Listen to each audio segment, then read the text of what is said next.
नमस्कार दोस्तों, स्वागत है आपका आज के मुख्य समाचारों में। जी हां दोस्तों, आपको यहां पर देखने को मिलेंगी सुबह से लेकर शाम तक की तमाम बड़ी खबरें मुख्य समाचार ब्रेकिंग न्यूज अपडेट्स के रूप में। तो चलिए दोस्तों, जान लेते हैं आज की पहली बड़ी खबर। राजस्थान कांग्रेस अध्यक्ष डोटासरा के घर ईडी की रेड, सीएम के बेटे वैभव को भी समन। गहलोत बोले ईडी इनकम टैक्स ने आतंक मचा के रखा हुआ है। जी हां दोस्तों, राजस्थान में हुए पेपर लीक के मामले को लेकर परिवर्तन निर्देशालय यानी कि ईडी की टीम ने आज सुबह प्रदेश कांग्रेस अध्यक्ष गोविंद सिंह डोटासरा के घर पर छापेमारी की। इसके साथ ही मुख्यमंत्री अशोक गहलोत के बेटे वैभव गहलोत को भी ईडी ने foreign exchange management act FEMA case में समन भेजकर पूछताछ के लिए बुलाया है। दोस्तों, ईडी फिलहाल डोटासरा और उनके रिश्तेदारों से पूछताछ कर रही है। ईडी की टीम डोटासरा के जयपुर के सिविल लाइंस में सरकारी आवास सहित सीकर स्थित निजी आवास पर भी पहुंची। सूत्रों के मुताबिक जयपुर में डोटासरा के सिविल लाइंस आवास पर कार्यवाही पूरी हो गई है। अब जयपुर में 2 और सीकर में 2 जगह पर ईडी की रेड चल रही है। छापों के बाद डोटासरा ने सोशल मीडिया पर पोस्ट कर कहा, सत्यमेव जयते। इसके बाद दोस्तों जान लेते हैं अगली बड़ी खबर।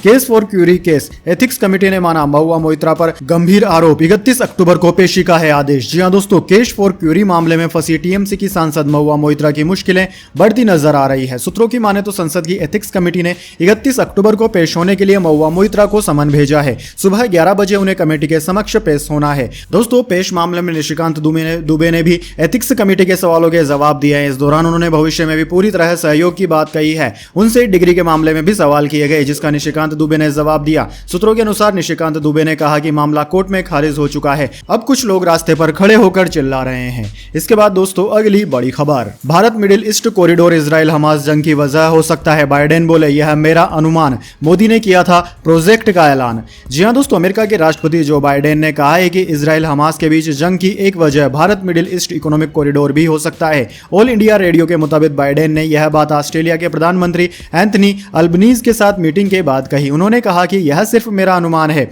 इसे साबित करने के लिए मेरे पास कोई प्रूफ नहीं है। एक ही हफ्ते में यह दूसरी बार है जब बाइडेन ने हमास के हमले के पीछे इंडिया मिडिल ईस्ट यूरोप के इकोनॉमिक कॉरिडोर को एक अहम वजह बताया है। इस कॉरिडोर की घोषणा भारत में G20 समिट के दौरान प्रधानमंत्री मोदी ने की थी। इजराइल ने इस कॉरिडोर को एशिया के लिए काफी अहम बताया था, हालांकि वह इसमें एक्टिव मेंबर के तौर पर शामिल नहीं है। चलिए दोस्तों जान लेते हैं इसके बाद अगली बड़ी खबर। हवाई बमबारी के बाद गाजा में घुसी इजरायली सेना, आतंकी ठिकानों को बनाया निशाना। बीते 24 घंटे में 700 लोगों की गई जान। जी हां दोस्तों, इजरायली सैनिकों और टैंकों ने बृहस्पतिवार को उत्तरी गाजा में थोड़ी देर के लिए जमीनी हमला किया, यानी कि इजरायली सेना गाजा में घुसकर हमला कर रही है। सेना ने बताया कि 2 सप्ताह से अधिक समय के विनाशकारी हवाई हमलों के बाद यह एक व्यापक संभावित जमीनी आक्रमण के मद्देनजर युद्ध क्षेत्र तैयार करने के लिए कई आतंकी ठिकानों को निशाना बनाया गया है। यह हमला ऐसे वक्त में किया गया जब संयुक्त राष्ट्र ने आगाह किया है कि गाजा पट्टी में ईंधन खत्म होने के कगार पर है, जिससे उस क्षेत्र में राहत प्रयास को रोकने के लिए मजबूर होना पड़ेगा। वहीं दोस्तों, इजराइल फिलिस्तीन के बीच दशकों से चले आ रहे संघर्ष में गाजा में अभी हो रहा खून खराबा अभूतपूर्व है। अगर इजराइल हमास के खात्मे के उद्देश्य से जमीनी आक्रमण शुरू करता है तो गाजा में मृतकों की संख्या बढ़ सकती है। फिलहाल के आंकड़े के अनुसार अब तक 704 लोगों की मौत हो चुकी है। इसके बाद दोस्तों अगली बड़ी खबर। इजराइल पर हमले के लिए 2 साल प्लानिंग हुई, हमास ने सिर्फ लैंडलाइन फोन इस्तेमाल किए, मोसाद इनके कॉल इंटरसेप्ट नहीं कर पाई। जी हां दोस्तों, गाजा पट्टी से इजराइल पर 7 अक्टूबर को रॉकेट हमले हुए। इसके बाद सैकड़ों हमास मेंबर्स इजराइल में घुसे और इसका नतीजा यह हुआ कि करीब 1500 इजरायली मारे गए। 224 लोगों को बंधक बना लिया गया, जो अब तक हमास की कैद में है। हमलों के बाद इजराइल की बेहद ताकतवर खुफिया एजेंसी मोसाद पर दुनिया तंज कस रही है। तो प्रधानमंत्री बेंजामिन नेतन्याहू भी 7 अक्टूबर की नाकामी कबूल करते हैं। सवाल यह है कि हमास ने इतना बड़ा हमला कैसे किया और मोसाद को इसकी भनक क्यों नहीं लगी। अब दोस्तों कुछ मीडिया रिपोर्ट्स बता रही है कि हमास काफी लंबे वक्त से हमले की प्लानिंग कर रहा था। उसने मोबाइल फोन की जगह लैंडलाइन फोन इस्तेमाल किए ताकि मोसाद उनकी बातचीत न पकड़ सके। न्यूयॉर्क पोस्ट और कुछ दूसरे मीडिया हाउसेज ने हमास की प्लानिंग और फिर हमलों के बारे में जानकारी जुटाई है। इनकी रिपोर्ट की माने तो हमास ने 7 अक्टूबर का हमला करने से पहले 2 साल प्लानिंग में गुजारे। वैसे तो गाजा से छोटे मोटे रॉकेट फायर या पत्थरबाजी अक्सर होती रहती है, लेकिन 7 अक्टूबर के हमले जिस स्तर पर किए गए उससे इजराइल और दुनिया भौचक्की रह गई। इसके बाद दोस्तों अगली बड़ी खबर। एक्स पर ऑडियो और video call feature roll out. अभी यह केवल iOS पर उपलब्ध,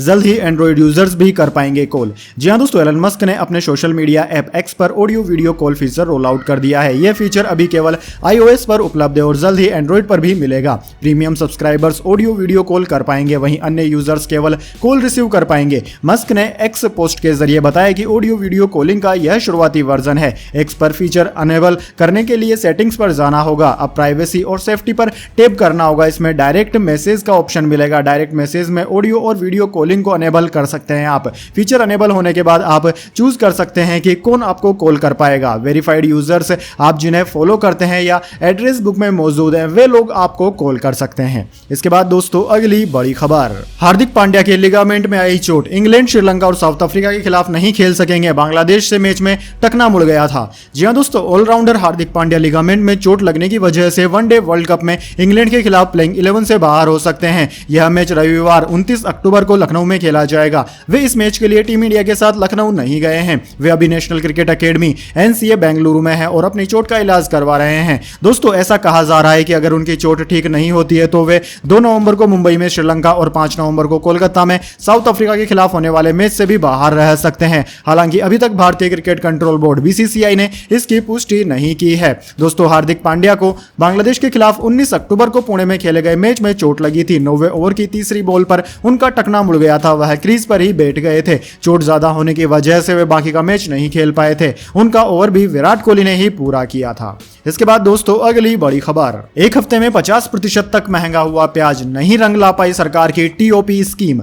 जी हां दोस्तों, टमाटर के बाद अब प्याज के दाम लोगों के आंखों से आंसू निकालने की तैयारी में हैं। राजधानी दिल्ली के रिटेल मार्केट में प्याज 50 से 60 रुपए प्रति किलो में बिक रहा है, जबकि एक हफ्ते पहले 30 से 40 रुपए प्रति किलो में प्याज मिल रहा था। एक हफ्ते में 50% तक प्याज महंगा हो चुका है और दिसंबर में नई फसल के आने से पहले महंगे प्याज से राहत मिलने की संभावना नहीं नजर आ रही है। प्याज की कीमतों में बढ़ोतरी का सिलसिला अगले कुछ दिनों तक जारी रह सकता है। दोस्तों सरकार ने अपने बफर स्टॉक के NCCF और नेफेड के जरिए प्याज बेचने का ऐलान किया था। सरकार प्राइस स्टेबलाइजेशन फंड के जरिए प्याज का बफर स्टॉक भी खड़ा कर रहा है, जिससे प्याज की कीमतों में तेज उछाल से आम उपभोक्ताओं को राहत दी जा सके। प्याज के एक्सपोर्ट पर नकेल कसने के लिए 40% का एक्सपोर्ट ड्यूटी भी लगा दिया गया है, पर इसके बावजूद रिटेल मार्केट में प्याज की कीमतों में बढ़ोतरी का सिलसिला लगातार जारी है। इसके बाद दोस्तों अगली बड़ी खबर, यहां ट्रांसजेंडर समुदाय को मिली बड़ी जीत, इस काम के लिए नहीं होगी नसबंदी। जी हां दोस्तों, जापान के सुप्रीम कोर्ट ने बुधवार को फैसला सुनाया कि ट्रांसजेंडर लोगों को आधिकारिक तौर पर अपना जेंडर बदलने के लिए नसबंदी सर्जरी कराने की आवश्यकता वाला कानून असंवैधानिक है। यह फैसला ऐसे समय में आया है जब जापान में LGBTQ+ समुदाय के लोगों से जुड़े मुद्दों को लेकर जागरूकता बढ़ गई है। इस फैसले को समुदाय के लिए बड़ी जीत के तौर पर देखा जा रहा है। टॉप कोर्ट की 15 जजों की ग्रैंड पीठ का यह फैसला 2023 के इस कानून की संवैधानिक वैधता पर पहला फैसला है, जिसके तहत सरकारी मान्यता प्राप्त लिंग परिवर्तन के लिए प्रजनन अंग हटवाना जरूरी था। अंतर्राष्ट्रीय अधिकार संगठन और मेडिकल ग्रुप्स इस कानून को अमानवीय और पुराना करार देते हुए लंबे समय से इसकी आलोचना कर रहे थे। बेंच ने एक वादी द्वारा पारिवारिक रजिस्ट्री की जेंडर कैटेगरी में उसका लिंग जैविक रूप से निर्दिष्ट रूप से बदलकर महिला करने के अनुरोध वाली याचिका पर यह फैसला सुनाया। निचली अदालतों ने याचिका खारिज कर दी थी, जिसके बाद उसने सुप्रीम कोर्ट का रुख किया था। इसके बाद दोस्तों अगली बड़ी खबर, शेयर बाजार में मचा कोहराम, सेंसेक्स 900 और निफ्टी 265 अंक गिरकर हुआ बंद, निवेशकों के 3 लाख करोड़ रुपए हुए स्वाहा। जी हां दोस्तों, इस हफ्ते लगातार तीसरे ट्रेडिंग सेशन और अक्टूबर के मंथली एक्सपायरी के दिन भारतीय शेयर बाजार में जबरदस्त गिरावट देखने को मिली। निवेशकों की बिकवाली और बाजार के बिगड़े मूड के चलते सेंसेक्स 1000 तो निफ्टी 300 अंक नीचे जा फिसला। मिड कैप इंडेक्स में गिरावट का सिलसिला आज भी जारी रहा। NSE का मिड कैप इंडेक्स 900 अंक नीचे जा फिसला। कारोबार खत्म होने पर BSE सेंसेक्स 900 अंकों की गिरावट के साथ 63,148 और नेशनल स्टॉक एक्सचेंज का निफ्टी 265 अंकों की गिरावट के साथ 18,857 अंक पर क्लोज हुआ। जबकि इस गिरावट के चलते निवेशकों को 3 लाख करोड़ रुपए का नुकसान हुआ। दोस्तों आज के ट्रेडिंग सत्र में बैंकिंग सेक्टर के स्टॉक्स में जोरदार मुनाफा वसूली देखने को मिली, जिसके चलते निफ्टी बैंक 552 अंक यानी कि 1.29% की गिरावट के साथ 42,280 अंकों पर बंद हुआ। इसके अलावा auto, IT, pharma, MFCG, metals, energy, consumer durables, health care, oil and gas sector के स्टॉक्स गिरावट के साथ बंद हुए। मिड कैप और स्मॉल स्टॉक्स में गिरावट का सिलसिला आज भी जारी रहा। मिड कैप इंडेक्स 1.16% यानी कि 448 अंकों की गिरावट के साथ 38,116 अंकों पर क्लोज हुआ, जबकि स्मॉल कैप इंडेक्स 42 अंकों की गिरावट के साथ 12,930 अंक पर बंद हुआ। इसके बाद दोस्तों अगली बड़ी खबर, BCCI ने शुरू की IPL 2024 की तैयारियां, ऑक्शन की डेट आई सामने, जान लीजिए कहां हो सकती है खिलाड़ियों की नीलामी। जी हां दोस्तों, भारतीय क्रिकेट कंट्रोल बोर्ड BCCI ने इंडियन प्रीमियर लीग यानी कि IPL 2024 के 17वें एडिशन की तैयारियां शुरू कर दी है। BCCI IPL के साथ साथ महिला प्रीमियर लीग WPL की रूपरेखा भी तैयार कर रहा है। ऐसी खबर है कि IPL और WPL की आगामी सीजन के लिए खिलाड़ियों की नीलामी दिसंबर में हो सकती है। IPL 2024 के लिए खिलाड़ियों की नीलामी विदेश में होने की उम्मीद उम्मीद है। भारतीय क्रिकेट कंट्रोल बोर्ड खिलाड़ियों की नीलामी का आयोजन 15 से 19 दिसंबर के बीच करा सकता है। वेबसाइट क्रिकबज़ के मुताबिक आईपीएल 2024 के लिए खिलाड़ियों की नीलामी दुबई में आयोजित हो सकती है। इस दौरान महिला प्रीमियर लीग के दूसरे एडिशन के लिए भी खिलाड़ियों की नीलामी होगी। बीसीसीआई महिला खिलाड़ियों की नीलामी का आयोजन देश में 9 दिसंबर को करा सकता है।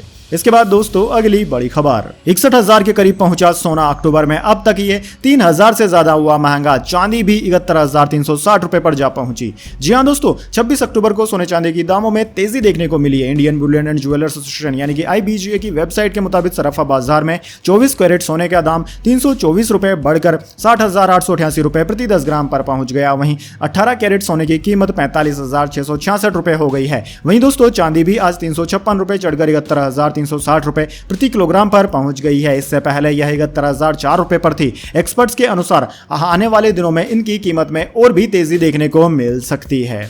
इसके बाद दोस्तों अगली बड़ी खबर, दिल्ली में AQI 250 तो मुंबई में 139 पहुंचा। 25 साल पहले देश के 30% इलाकों में प्रदूषण नहीं था, अब ऐसे इलाके सिर्फ 9% हैं। जी हां दोस्तों, देश में प्रदूषण लगातार बढ़ता जा रहा है। दोस्तों मौसम की बात करें तो मौसम के सर्द होने के साथ हवा में स्मोक दिखने लगा है। गुरुवार सुबह दिल्ली में AQI यानी कि एयर क्वालिटी इंडेक्स 256 और मुंबई में एयर क्वालिटी इंडेक्स 139 दर्ज किया गया। ये आंकड़े system of air quality and weather forecasting and research ने जारी किए हैं। IIT दिल्ली ने ट्रिप सेंटर की रिपोर्ट के मुताबिक 25 साल पहले देश के 30% इलाकों में प्रदूषण नहीं था। उस समय किसी भी शहर में 100 से ज्यादा AQI दर्ज नहीं होता था। अब 11% से अधिक आबादी 100 से अधिक AQI वाले शहरों में रह रही है। रिपोर्ट के मुताबिक मध्य भारत के 14 शहरों में पुणे ऐसा शहर है जहां 25 साल में प्रदूषण सालाना रूप से 104% बढ़ गया। वहीं रायपुर में 58%, रांची में 98%, इंदौर में 74%, भोपाल में 75% वायु प्रदूषण बढ़ा है। हालांकि इसी बीच मुंबई में 26% तो दिल्ली में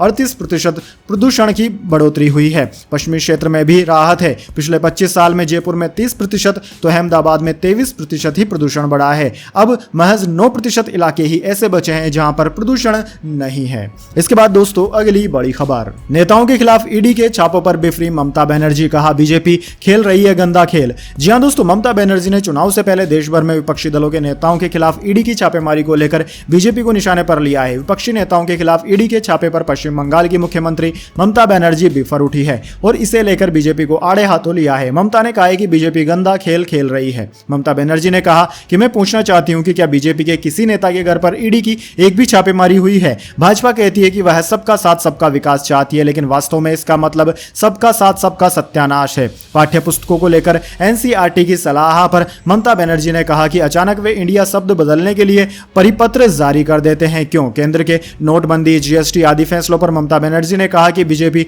मोहम्मद बिन तुगलक की तरह इतिहास बदलने की कोशिश कर रही है। दोस्तों आपकी जानकारी के लिए बता दें, ईडी ने आज ही मनी लॉन्ड्रिंग मामले में राजस्थान कांग्रेस प्रदेश अध्यक्ष गोविंद सिंह डोटासरा के घर पर छापेमारी की। वहीं एक पुराने मामले में CM अशोक गहलोत के बेटे वैभव गहलोत को भी पूछताछ के लिए समन जारी किया है।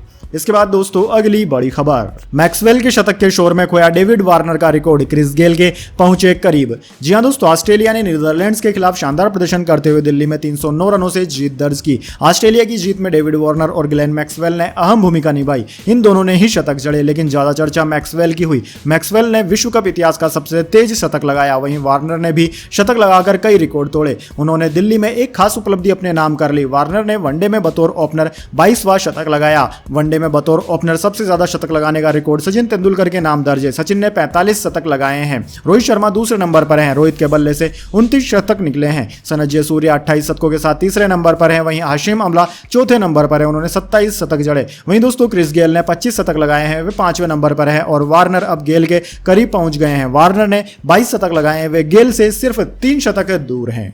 इसके बाद दोस्तों अगली बड़ी खबर, मुख्तार अंसारी की फिर से बड़ी मुश्किलें। 13 साल पुराने केस में दोषी करार, शुक्रवार को सुनाई जाएगी सजा। जी हां दोस्तों, इस वक्त की बड़ी खबर उत्तर प्रदेश के गाजीपुर से है, जहां माफिया मुख्तार अंसारी की मुश्किलें एक बार फिर से बढ़ती हुई दिख रही है। दरअसल दोस्तों, मुख्तार अंसारी को गैंगस्टर से जुड़े एक मामले में MP MLA कोर्ट ने दोषी करार दिया है। इस मामले में कोर्ट अब शुक्रवार को सजा का ऐलान करेगी। मामला वर्ष 2010 का है, जहां करडा थाने में मुख्तार अंसारी के खिलाफ गैंगस्टर एक्ट में केस दर्ज किया गया था। मुख्तार अंसारी केस के गैंग चार्ट में शामिल शामिल था। दोस्तों आपकी जानकारी के लिए बता दें, इससे पहले ईडी ने 14 अक्टूबर को मुख्तार अंसारी के गाजीपुर और मऊ में स्थित कुछ संपत्तियों को मनी लॉन्ड्रिंग एक्ट के तहत जब्त किया था। इलाहाबाद हाईकोर्ट में भी मुख्तार अंसारी की जमानत अर्जी पर सुनवाई हुई थी। दोस्तों आपकी जानकारी के लिए बता दें, मुख्तार अंसारी ने कांग्रेस नेता अजय राय के भाई अवधेश राय की हत्या में मिली उम्र कैद की सजा के खिलाफ अर्जी दाखिल की है। इसके बाद इलाहाबाद हाईकोर्ट ने निचली अदालत के रिकॉर्ड तलब किए हैं। याचिका में निचली अदालत के फैसले को चुनौती दी गई और सजा को रद्द किए जाने की अपील की गई है। इसके बाद दोस्तों अगली बड़ी खबर, कतर ने 8 पूर्व भारतीय नौसैनिकों को सुनाई सजाए मौत। भारत सरकार बोली, हम फैसले से हैरान, उन्हें छुड़ाने के लिए कानूनी रास्ते खोज रहे। जी हां दोस्तों, कतर की एक अदालत ने भारत के 8 पूर्व नौसैनिकों को मौत की सजा सुनाई है। ये 1 साल से कतर की अलग अलग जेलों में कैद हैं। हिंदुस्तान टाइम्स की रिपोर्ट के मुताबिक भारत सरकार ने इस पर हैरानी जाहिर की। उन्हें छुड़ाने के लिए कानूनी रास्ते खोजे जा रहे हैं। विदेश मंत्रालय की तरफ से जारी बयान में कहा गया है कि हम जजमेंट की डिटेलिंग का इंतजार कर रहे हैं। कतर सरकार ने 8 भारतीयों पर लगे आरोपों को सार्वजनिक नहीं किया है। कतर में जिन 8 पूर्व नौसैनिक अफसरों को मौत की सजा सुनाई गई है, उनके नाम captain Navtej Singh Gill, captain Saurabh Vashisht, captain Virendra Kumar Verma, commander Purnendu Tiwari, commander Sugunakar Pakala, commander Sanjeev Gupta, commander Amit Nagpal और सेलर रांगेश है। दोस्तों कतर के इंटेलिजेंस एजेंसी के स्टेट सिक्योरिटी ब्यूरो ने इंडियन नेवी के 8 पूर्व अफसरों को 30 अगस्त 2022 को गिरफ्तार किया था। हालांकि भारतीय दूतावास को सितंबर के मध्य में पहली बार इनकी गिरफ्तारी के बारे में बताया गया। दोस्तों कतर सरकार ने 8 भारतीयों पर लगे आरोपों को अब तक सार्वजनिक नहीं किया है। हालांकि सोलिसिटर कन्फोनमेंट में भेजे जाने से यह चर्चा है कि उन्हें सुरक्षा संबंधी अपराध के सिलसिले में गिरफ्तार किया गया है। तो दोस्तों यह इतिहास की बड़ी खबरें। इसके बाद दोस्तों बारी आती है आज के माइंड क्यूज क्वेश्चन की। जी हाँ दोस्तों, एक आसान से सवाल का जवाब देकर आप जीत सकते हैं एक अमेजिंग सरप्राइज गिफ्ट हमारे यूट्यूब चैनल की ओर से। तो दोस्तों आज का सवाल आपकी स्क्रीन पर आ चुका है। भारत के किस नेता के जन्मदिवस को शिक्षक दिवस के रूप में मनाया जाता है? जी हाँ दोस्तों, अगर आप जानते हैं कि भारत के किस नेता के जन्मदिवस को टीचर्स डे के रूप में मनाया जाता है तो जल्दी से उनका नाम कमेंट बॉक्स में लिख दीजिए। अगर दोस्तों आपका जवाब होता है एकदम सही और आप चुन जाते हैं लकी विजेता के रूप में, तो आपको मिल सकता है एक सरप्राइज गिफ्ट हमारे यूट्यूब चैनल की ओर से। तो दोस्तों जल्दी से अपना उत्तर कमेंट बॉक्स में लिख दीजिए, वीडियो को लाइक कर लीजिए और चैनल को सब्सक्राइब करके बेल आइकन भी दबा लीजिए। धन्यवाद। वंदे मातरम। जय हिंद, जय भारत।